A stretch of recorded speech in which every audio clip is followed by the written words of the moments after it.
Just sit relaxed. Close your eyes.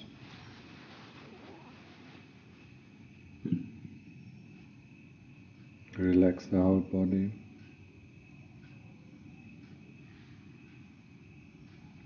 And then start with the mental recitation of the Buddho.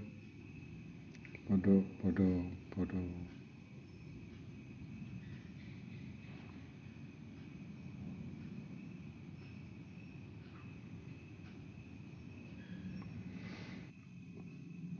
And when we do the Buddho, we think with gratitude of the Lord Buddha.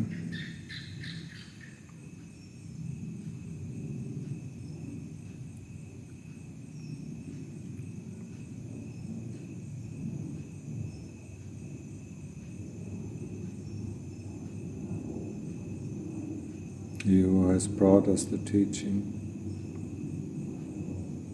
he who trained himself uncountable times, uncountable lives to become the Buddha, to be able to teach us the path that leads out of dukkha.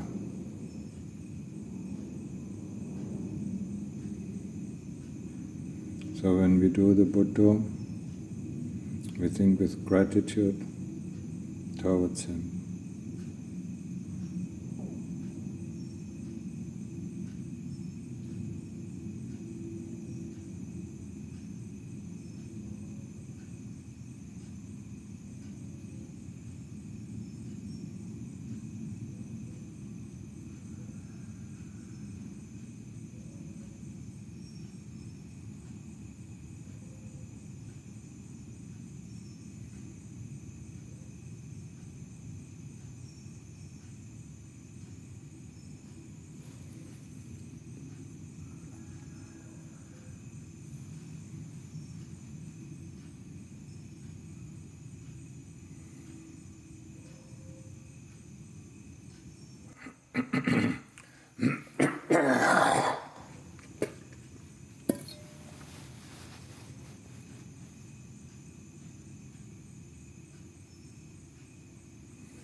One of the main laws, or the main law, of this universe, with all its realms of existence, is the law of Kamma.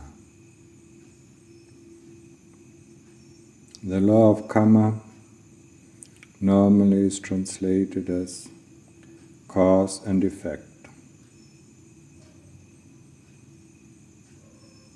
That sounds pretty neutral. Nothing to worry about, cause and effect. When we come from the West, we know another definition of the law of Kamma. That's called, what you sow, that you will reap.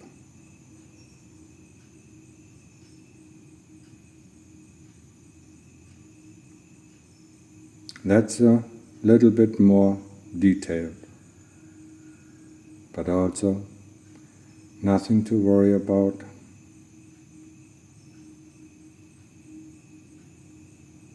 Now when we go a little bit more in detail, we have the saying, don't do unto others what you don't want others to do unto you. Now that sounds a little bit like a warning. Warning for us to be a little bit careful what we think, what we say, and what we do.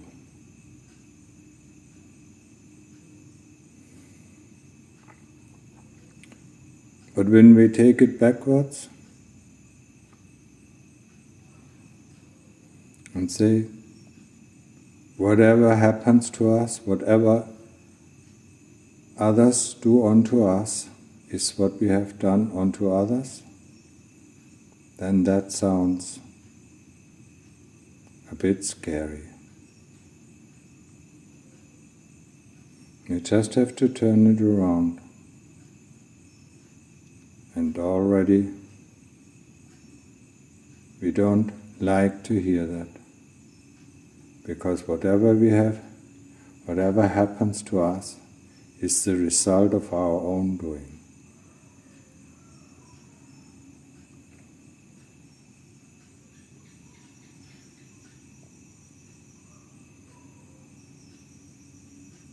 Be it good, be it bad.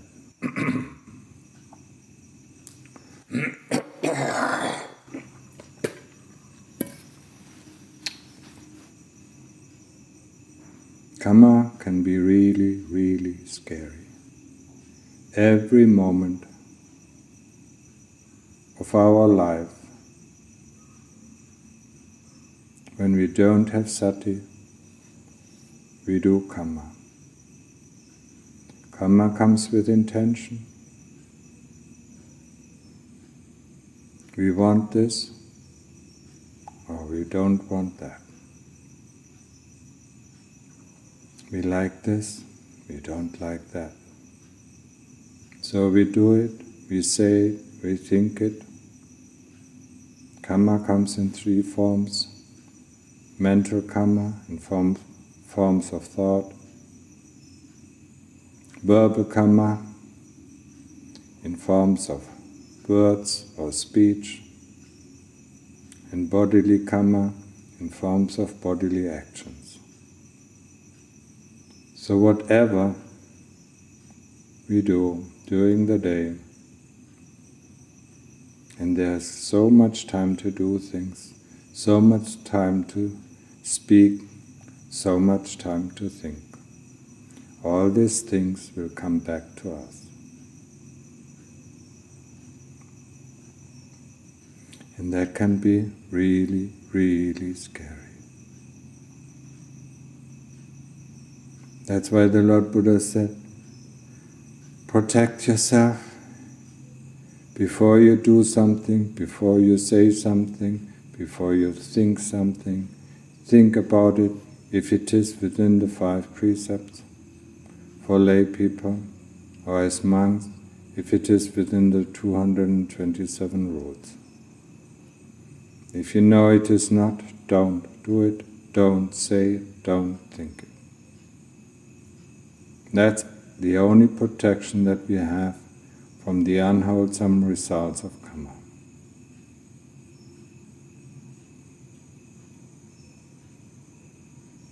So really, I really want to encourage you to be aware of what you think, of what you're going to say, and of what you're going to do. And before you say it and before you do it, check it if it is within the 5 precepts. Or, for a monk, within the 227 rules. That needs a lot of precaution, and that fosters our sati. Sati is this awareness that can protect us from unwholesome results that we don't want to experience.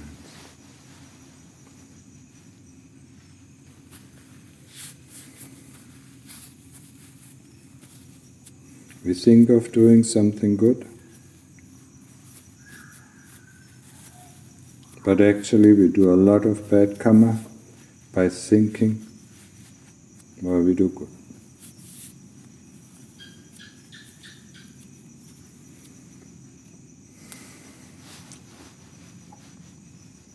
Just like an example that happened recently.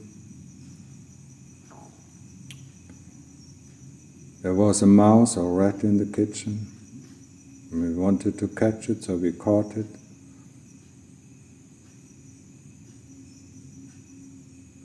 And it stayed longer than necessary in the cage. So somebody thought of, well, give it some food. So she prepared or cooked noodles for the mouse or for the rat that was caught.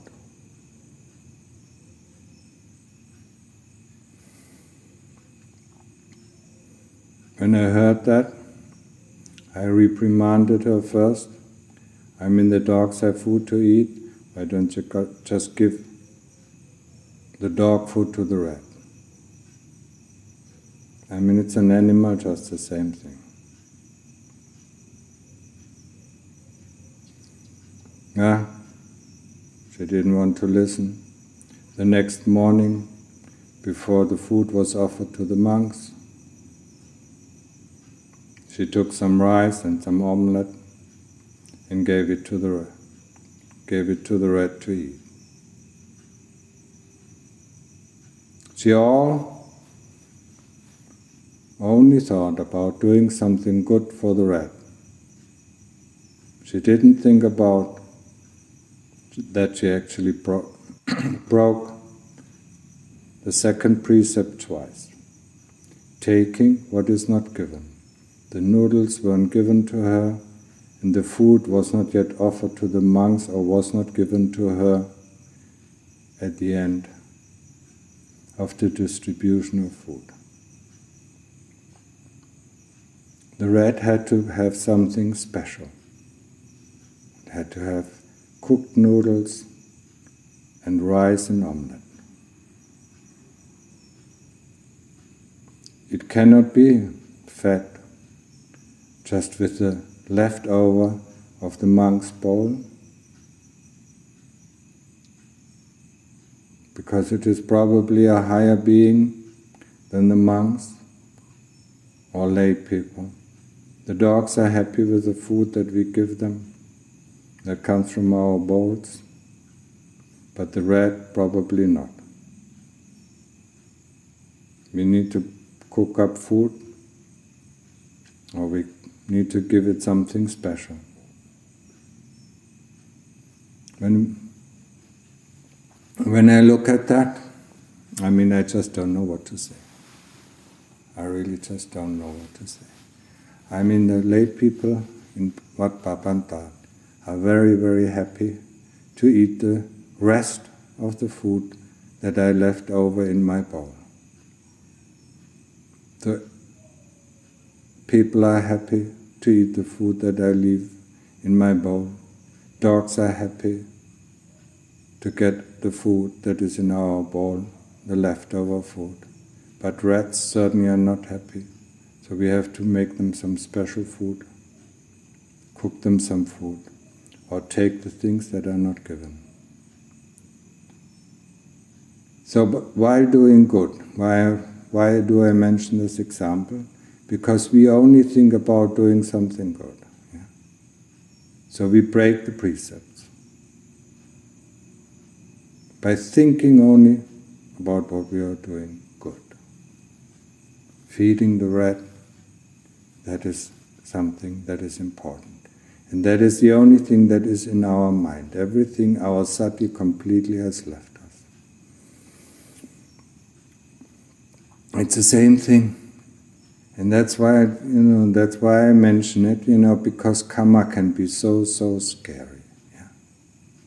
Another example is somebody sees a girl, a little girl or little child, just about to fall in the pool. And he runs to save that girl. While running, he runs over an elderly person that falls on his elbow, breaks his elbow, and then comes and thinks only about saving the child, and then he realizes that the pool is not deep enough, for the child to drown. Yeah? But it picks it out, and all what it thinks is, I saved this child. Yeah? Not thinking about what he has done bad on the path, to saving this child. Because his sati has completely left him. All what it was in his mind, I have to save this child, I have to save this child. Another example, what's happened?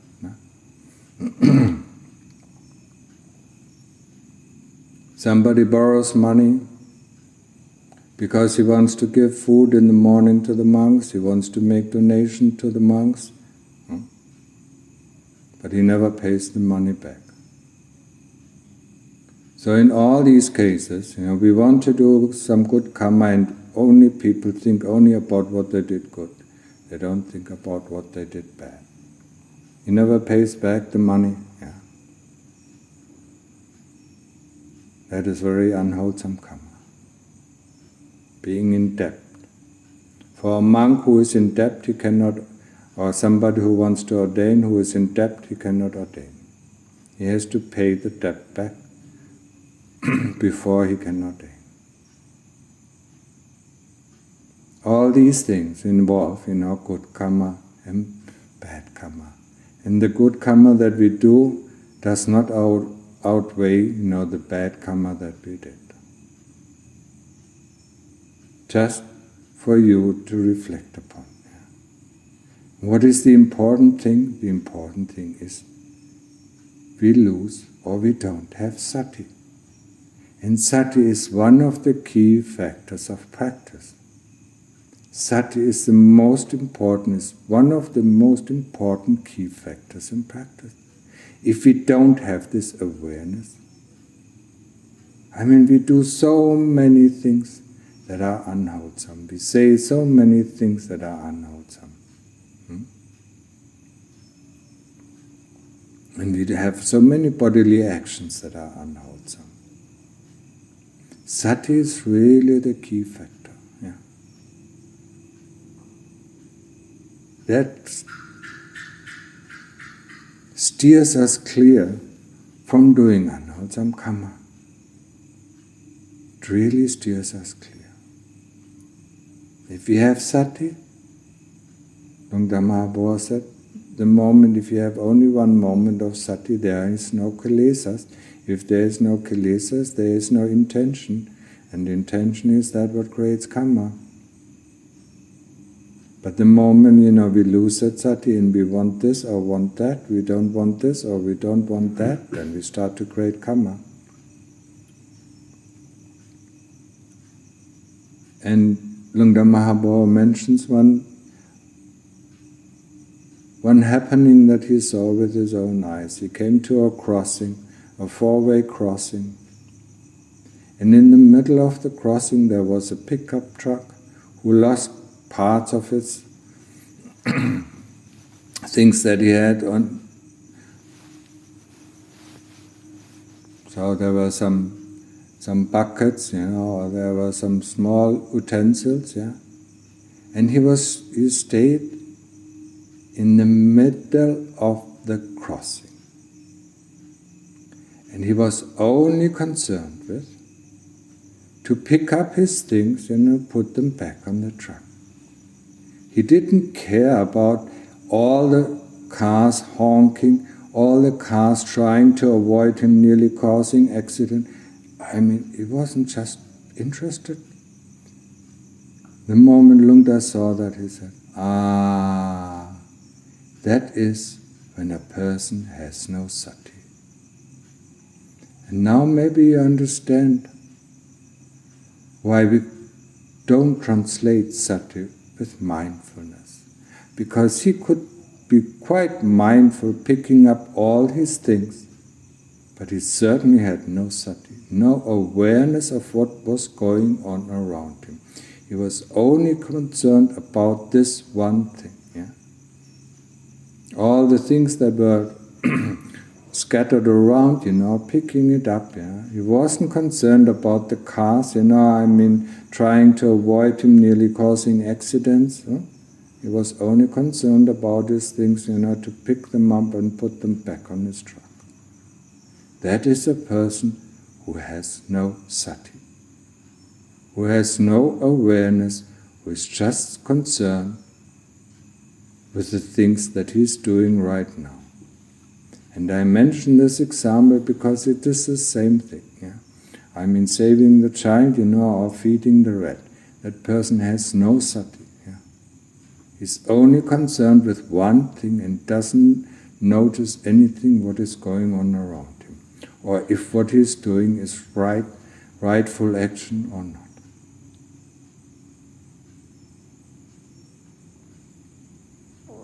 Sati is the key to our practice. And in order to develop it, we have to have samadhi. Samadhi is the ability to concentrate on one point. Be it the Buddha or be it the breath. The breath at the tip of the nose, knowing when one breathes in, knowing when one breathes out.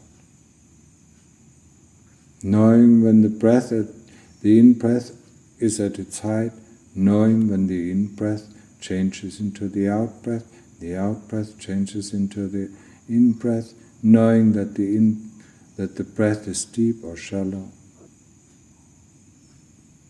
knowing that the breath is deep, long or short. And the same thing holds for the Buddha. Knowing that the Buddha is fast or slow, knowing that the Buddha is deep or shallow, knowing that the Buddha has dropped into the heart or is still mentally repeating. This is our training.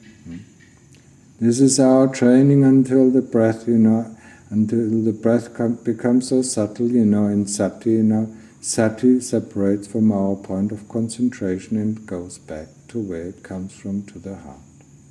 That's the same thing with the Buddha. Once the Buddha falls into the heart, that's where the sati is. Yeah? And this knowingness is quite amazing. It's you don't have to look up, you know what is going on around you. When you walk mindfully, you don't have to look up, you know what is going on around you within a radius of 2 or 3 meters. That is the sati that we are talking about. That is the sati that is necessary for us to be able to practice, to advance in our practice. It's not this mindfulness, I'm mindful about one thing. Yeah? Actually, when you pick out mindfulness, there's mind and full. Our mind is full. Full of one thing doesn't matter. It has no capacity, to know anything else than this one thing. Yeah. But with the breath or with the Buddha, it is different. Maybe in the beginning it is the same thing. Yeah. Maybe in the beginning we know only Buddha. Yeah. But also we know when there is a thought, and we know when there is a feeling. Yeah. Soon after, we started our Buddha, soon after we started our breath meditation or anapanasati, we know that there is a feeling, we know that there is a thought, we know that there is a memory. Yeah? And we return back to the Buddha. We just keep that point of concentration, and we always return back to that point of concentration. That's a training. Yeah? But we know, and that is the thing that is important. We know what is going on. We know if there are some feelings, then we go back. We know that there is a thought, then we go back. Until the thoughts, don't bother us, and they're just like clouds, but we still know them. Or the memories are just like clouds passing away. Yeah? We still know it. In this knowingness of the citta, that it's a function of the citta. Into this knowingness, that's where we have to go. That's what we have to find. That's what we have to develop. It is of utter importance. Without knowing, it's like we are blind. We are just blinded by anything that comes into our senses. We are blinded by our ideas. We are blinded by what we see. We are blinded by what we hear. This noise, of the barking dog, and all what we can think for hours is just this barking dog. Yeah? That's not sati. Sati knows that there is a barking dog and is still with the Buddha. Yeah? How can it not know? It does know, but it's not interested. It's only interested about this one point.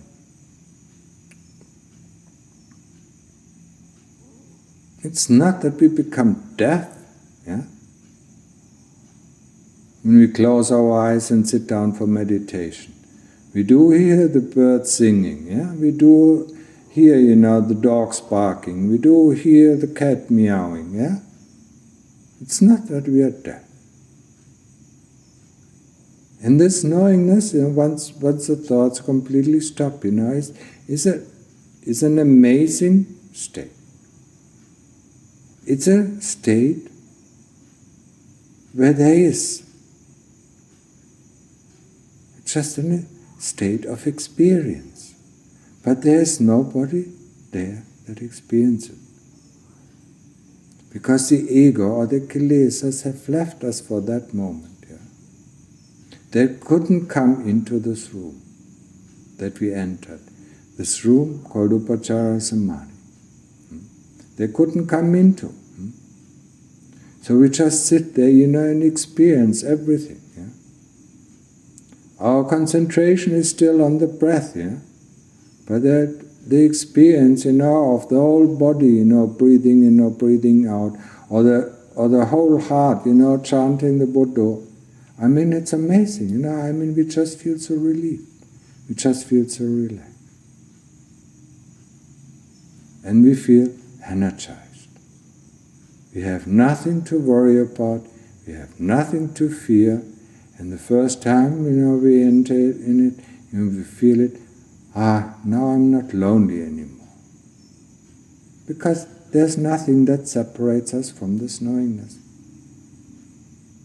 And all our life, the moment we think, it separates us. The moment we evaluate. Last time I was talking about the commentator, who has constantly to comment on what we experience. That was nice, that wasn't so nice. I should do the practice like that, I should do that. No, I should do it like this, that's not working out, and that is not working out. That is just the kilesas nagging. Yeah? Nagging at our practice, knowing it better, we should do it like this, we should do it like that. Yeah? Or commenting, that was a nice experience. Yeah? As long as they are there, we are not at peace. But the moment we enter into Upachara Samadhi or Access Samadhi, we are at peace. There's just this world of experience. Yeah? And with this world of experience, we start to develop this sati, that's knowingness, the faculty that knows. Yeah? We can know so many things in this state.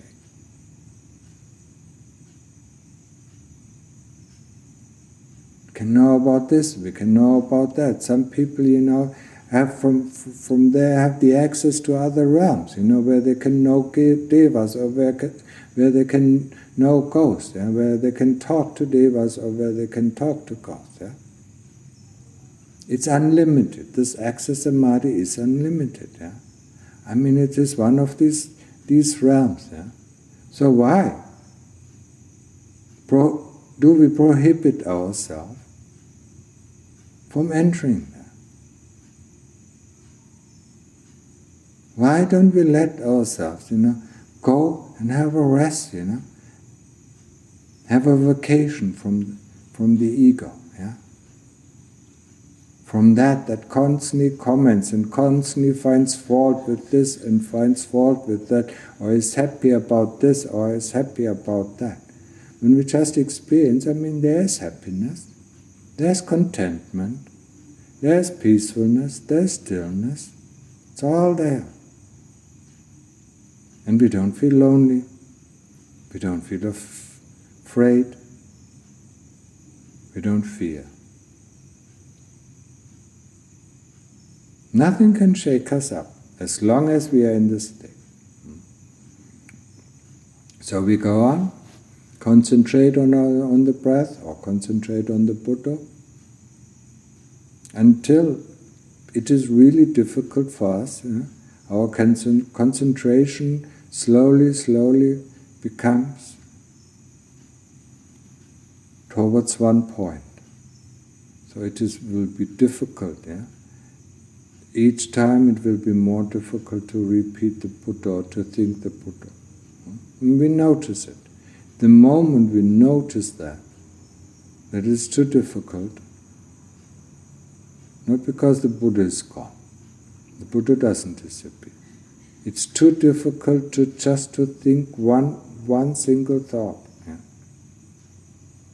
Then we just jump on to that knowing that knows that it's too difficult to think that thought Buddha.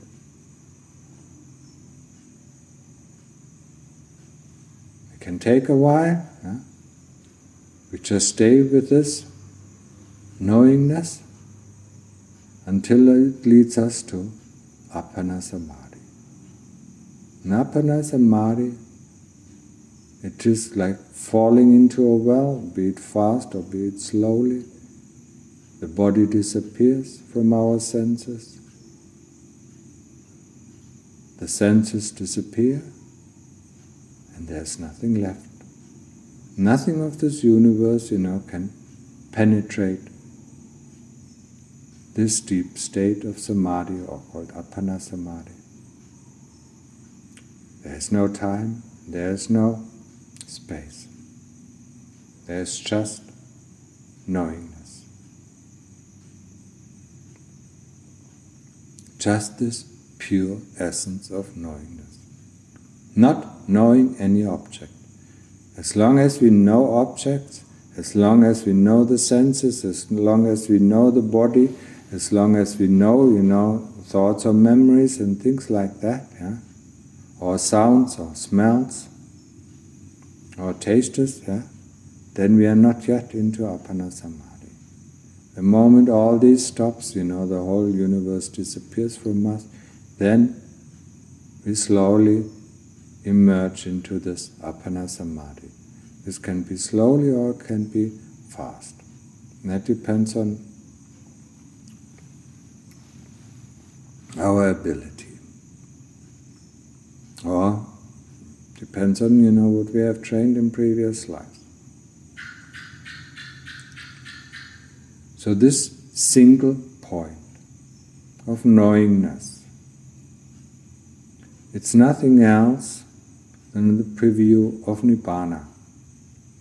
Because Nibbana is just this knowingness, single point.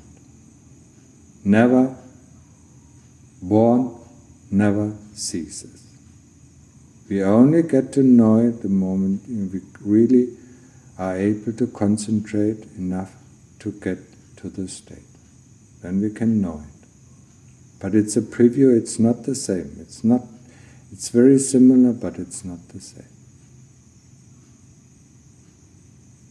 When we come out of Appana Samadhi, sometimes we completely lost track, it depends on how long we were, where we were. If we open our eyes too fast, when we come out, we really have to recollect what was I doing, where was I, why I'm sitting here in this. We open our eyes, why I'm sitting here, what am I doing here, why I'm in this clothes, Because we completely disappeared. We were gone, completely gone. And it takes, don't open your eyes, too fast. You get disoriented. So slowly, okay, now I'm coming out of Appana Samadhi. Or now I'm coming out of Samadhi. I'm sitting, and then just trying to recollect, you will see the thoughts come very, very slowly, the memories come very, very slowly, if you've been there for a while, Oh, okay. And once you know where you are, and then you can open your eyes, And you notice, your sati is so strong, Whatever it looks at, it just looks right through. It is just like you have a very strong flashlight, and wherever you shine it in this dark cellar, you see very clearly what is there. And that is the sati that we need to develop. The sati of upachara samadhi, is okay. Yeah, it's not as sharp. Yeah. And for most people, the most what they can reach is just the access samadhi, upachara samadhi. For them it is too difficult to reach the Appana samadhi. But with a little bit of training, they could reach it. But upachara samadhi, if you come to a state, I'm in upachara samadhi or access samadhi, it can have many different levels. But if we come close to the stage of Appana samadhi, when there's just stillness, that is actually enough. Our sati is still strong when we come out. So we can start to investigate. We can investigate the body, we can investigate feelings, we can investigate dukkha vedana, vedana feelings. What is dukkha vedana?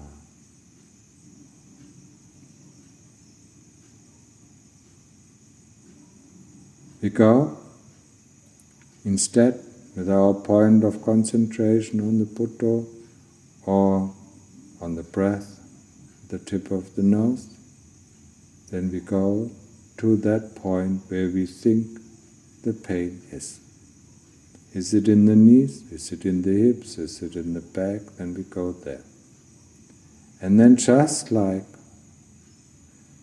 the anapanasati at the tip of the nose, we will just look at this point and nothing, and we shouldn't let ourselves be deterred by anything, and then look at the pain. First of all, we have to accept that pain. There is pain. The next thing, what is pain? To ask, what is pain? And then look at it. It's a feeling. What kind of feeling is it? Is it point-wise? Is it area-wise? Is it anicca? Means, is it changing? And we look. We really stare at that point where the pain has arisen. We really stare at that point. Really want to figure out what is pain. What is this feeling that wants me to move, or that wants me to get up, or that wants me to stop? Yeah? What is this feeling? So looking at it, seeing. Okay. It does change. One moment it is a little bit stronger, and the next moment it is a little bit weaker. Now it becomes a little bit more point-wise, then it is a little bit more an area. Okay. And then we stick with it. And then we ask the next question, where is this pain? Where exactly is it located? Is it in the skin? So is the skin and the pain one and the same thing? Can the pain hide in the skin? We have skin since we were born. So that cannot be. So is it in the muscles? Is the muscle and the pain one and the same thing? How can it be? Pain is pain and muscle is muscle. So we look at it, question it. We have muscles since we were born. Why do I only feel pain, when I'm sitting and doing Buddho? When I'm sitting in the airplane, for 11 hours I don't have any pain. And now it is so strong, it seems so strong. That's how we question it.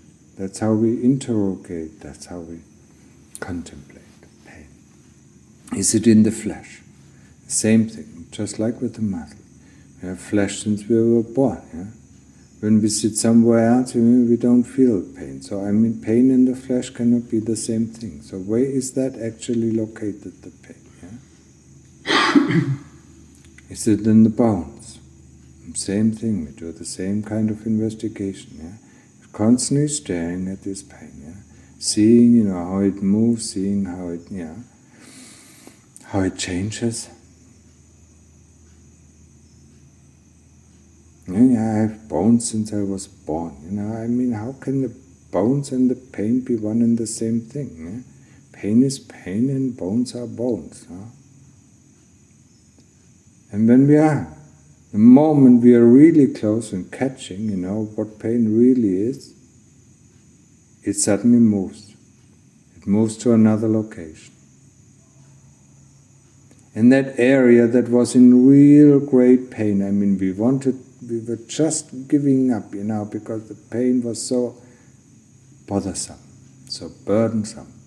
But the moment we investigated, we became interested in what is pain. Yeah? And the moment we are close to discover what is pain, it suddenly changes its location. So sometimes it jumps to the other knee. Yeah? And it's exactly the same pain. The knee that was just so much in pain, yeah? When we look at it, poops, it's gone, no pain. So it couldn't have been in the skin. It could not have been in the muscles.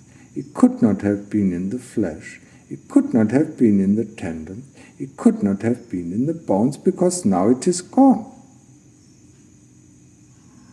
It was just a trick, yeah? Just an illusion. Okay, now we go to the next point, to the other knee, and just do the same kind of investigation. And exactly the same kind of pain. It becomes stronger and stronger. So we investigate the other knee, just the same way as we did before. So far, until we really get down, nearly to discover, what pain is. And then it jumps again. From the knee it jumps to the back, or to the hips, or wherever it jumps, or to the neck, or to the head, whatever. So we follow it. And do the same investigation there. It might become stronger and stronger. From each location changes to the other location, it becomes stronger.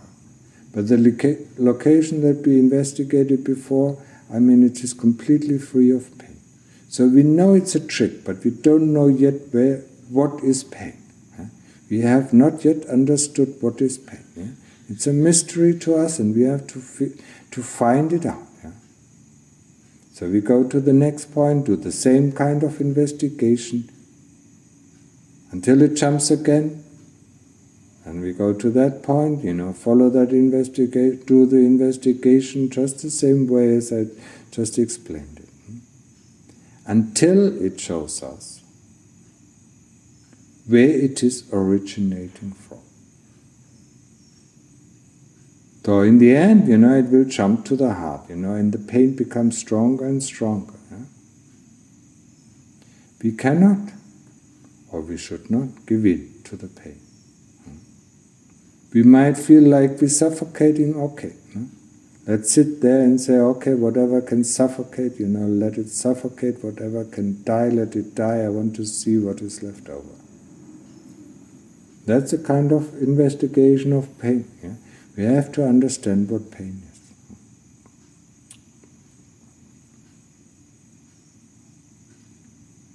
And by truly investigating the pain, we will understand what pain is.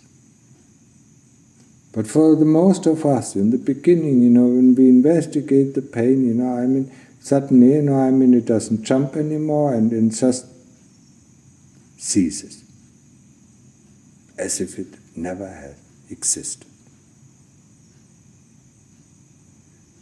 So we have to do it next time, we have to do it, until it really shows us the location of its origination. and that is the heart. And once the pain moves to its original location, then the pain really becomes suffocating. We really feel like somebody is, drawing all the air out, or pushing us to death. And that is something that we do have to experience. Let everything die that can die and see what is left over. We have to have that courage. And that courage is not easy to muster up. It might take us 10 times, it might take us 100 times, it might take us 1,000 times. The moment we think we die, we give up. Because, we don't want to die. But then we have not finished our investigation of pain. So the next time we have to take it up again. Until we come to the point of death. And the moment you full-heartedly accept death, the death of suffocation, the pain disappears. And then you have at least understood one of the levels of pain. Then you're not anymore afraid of this kind of pain. Because it's just a magic trick. It completely disappears as if nothing ever has existed like that before. From one second to the next. So, we sit on. After that we sit on. Nice. For the next 3 hours there's nothing. But then, just before 3 hours, the next wave of pain comes. And now it is like not suffocating. Now this pain is like fire. Our whole body is on fire. It is as if we are burning to death. That is the second stage of pain investigation. And then you just do the same thing. Okay, before I was suffocating to death though. Let's see. Burning to death. Experience the pain. Experience the pain of the whole body really burning. I can't even describe it. It's just in fire, on fire, whatever you call it. Until you accept death, and then it's also vanished.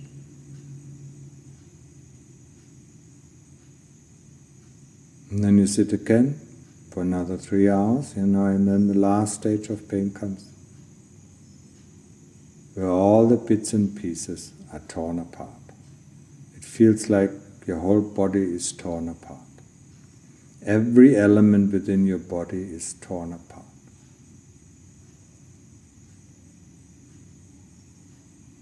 The level of pain is even more than the level of burning. It's just like all the elements, all the cells in your body are breaking apart, are torn apart.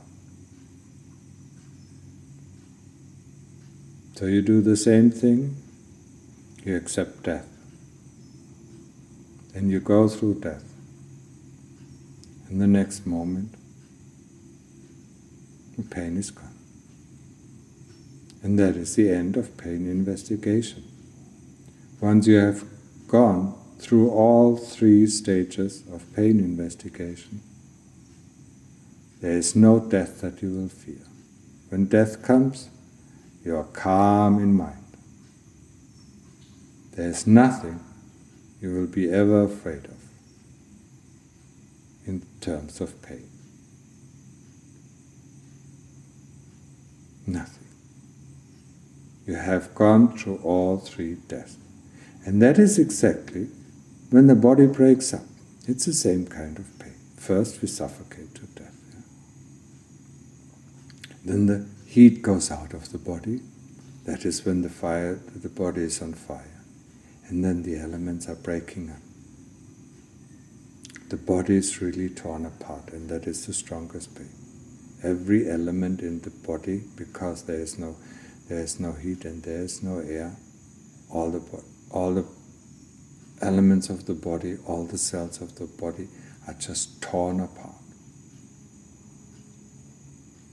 So after this investigation of pain, you don't have to fear anything anymore, because you know it. You've gone through it. And you can't come worse.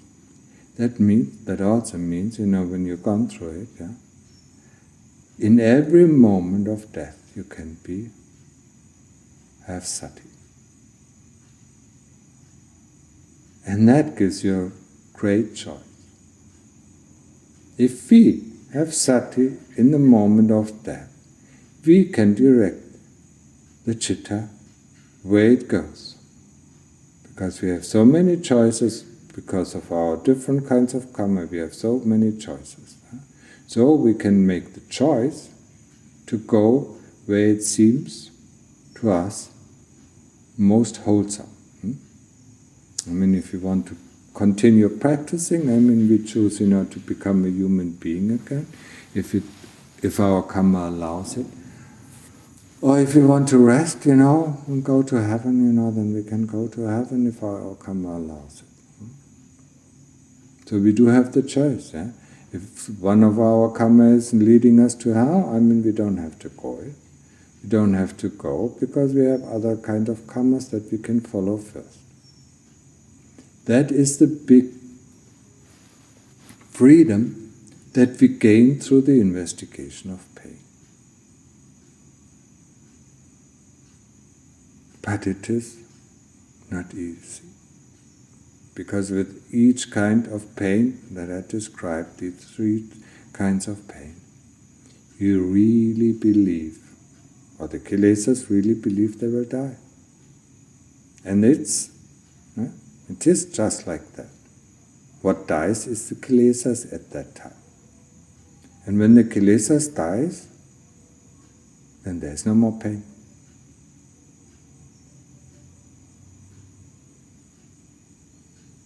And that holds true also for the arahant, when all the kilesas are gone, there's no more pain, there's no more dukkha. Because the body itself wasn't really on pain, it is just the kilesas try to avoid or try to prevent you from practicing, from understanding, how they manage to control you. That's all.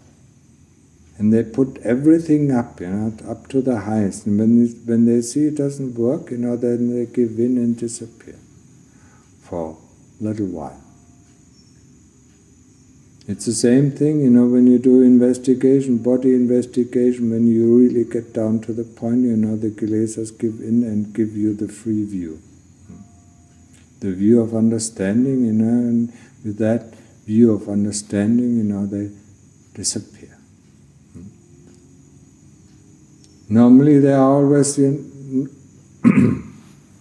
they're always blinding us, they're always an obstacle to our free view, they are always an hindrance, for us viewing clearly, or you can call it's a very thick fog, But once they are gone, everything is completely clear. We just see things as they are, completely clear until they come back again, and then everything is in fog again. And this sati is this clear view, absolutely clear view. It just sees what is there, without commenting, this is good, this is bad, or coloring it, and so on. I was talking about the investigation of pain. Actually, we can substitute any kind of feeling, We can investigate any kind of feeling, be it fear, be it loneliness, be it worries. We can investigate in the same manner what is. First of all, we have to accept this feeling wholeheartedly. We really have to open our whole body for this feeling. There shouldn't be any resistance in the whole body, towards this feeling. Just breathe it in and let it be. And then ask, what is this feeling? How does it feel like? Where is it located? Be it a mental feeling or be it a physical feeling. Mostly mental feeling, we can do the same thing. Accept it. Breathe it in. And see that it is anicca, that it has appeared and that it also will disappear. And if we can follow it, what is not easy, I just want to mention it, it's not easy. If we can really accept it, as it is, because most of them are really, really, really unpleasant, especially fear, or worries can be really unpleasant. Or one of the more unpleasant ones is this restlessness. So, we stay with it until it ceases. And if our sati is good, then we see the cause of the appearance of this feeling.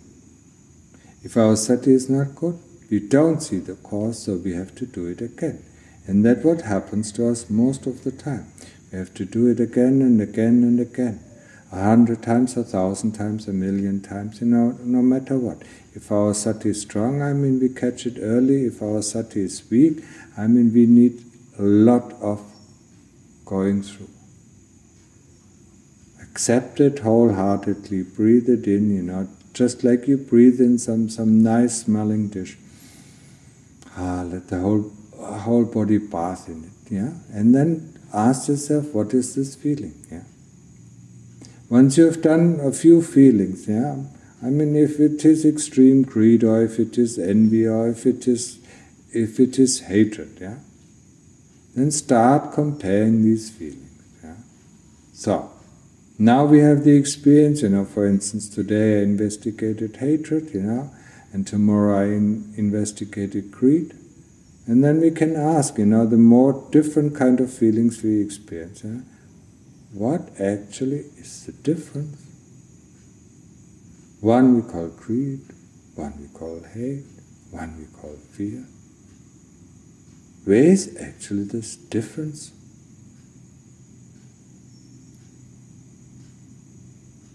If you haven't investigated enough, we can't see it. But if you investigated all these feelings, then if we do that, if we do this comparison, we can't see a difference. They seem to be just a feeling. And that's exactly what we do. It boils down to a feeling. It boils down to a feeling that is either pleasant, unpleasant, or neutral. No matter if we label it anger, if we label it greed, if we label it envy, if we label it fear, if we label it, loneliness. No matter how we labeled it, it all boils down to Vedana. So, just like the Lord Buddha said, Rupa Vedana Sanya Sankhara Vijnana. The body, feeling, thought formations, memory, association, and consciousness. That's all. That's all what there is to begin with, and all what we do is, we make it so complex that we think, this is greed, this is hatred, this is restlessness, this is that, And the more complex we make this world, the less we understand it, And that's all the trick of the kilesas. They all want to make it more and more complicated, and when we look at our society nowadays, it's so complicated, nobody actually knows what is going on. Yeah? But when we look at it, with the eyes of Dhamma, it's so simple. Yeah? All what is going on is the law of Kamma that, brains. Yeah? And the people, and you see, the people so blinded by their own wishes, by their own desires, by their own views, by their own opinions, they just can't get it.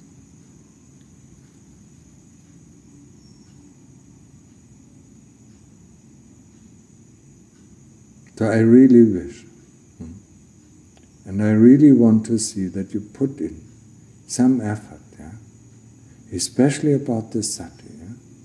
Develop this pure sati. Force yourself or whatever you need to do, From the morning you wake up, have nothing else than Buddho in mind. Don't do anything else than sitting meditation or walking meditation, changing to sitting meditation, always with your Buddho or always with your anapanasati. Breath at the tip of the nose.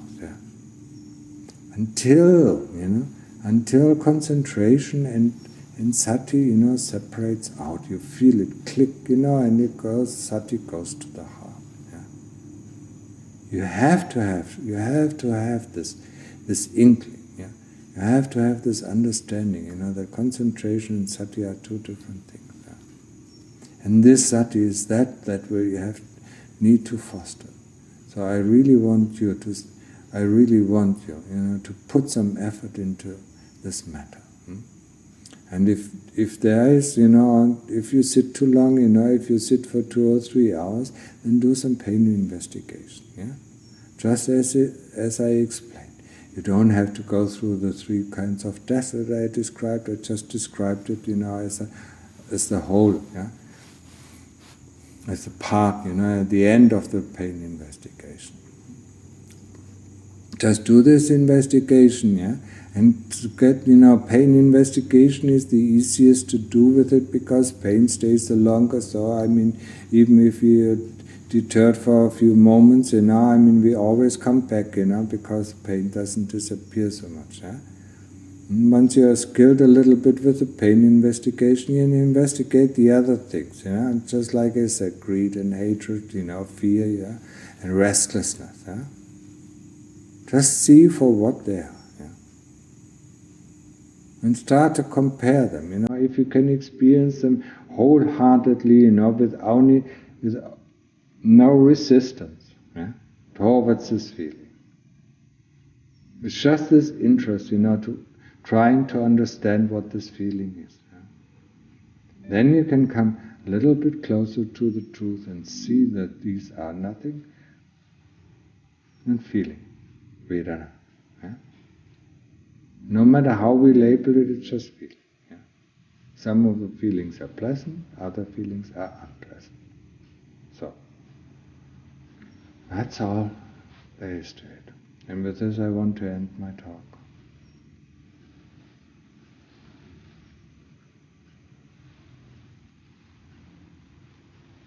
So, can you open your eyes?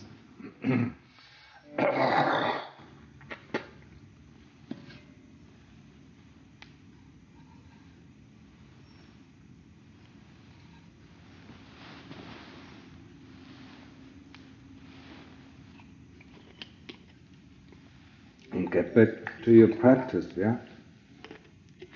Walking Chankram, doing walking meditation or sitting meditation, walking meditation, sitting meditation.